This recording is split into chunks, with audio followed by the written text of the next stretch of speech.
This is a 1970 Triumph TR25. It's got no spark, so I've not had it running. It's got matching numbers. Turns over nice. Brakes work.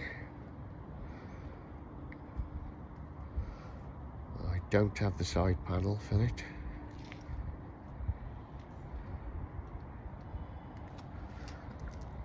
It says it's got 21 miles on the clock. Believe that one.